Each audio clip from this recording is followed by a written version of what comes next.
নমস্কার বন্ধুরা, আশা করছি আপনারা সবাই ভালো আছেন।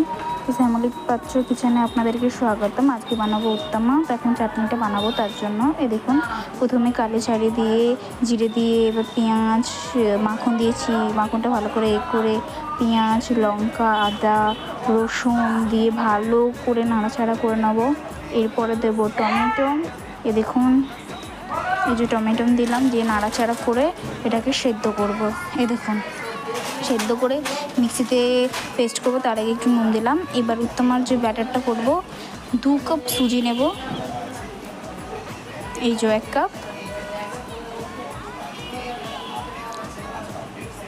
পাশে দই রেখেছি, ওই 1 কাপ দইও দেব।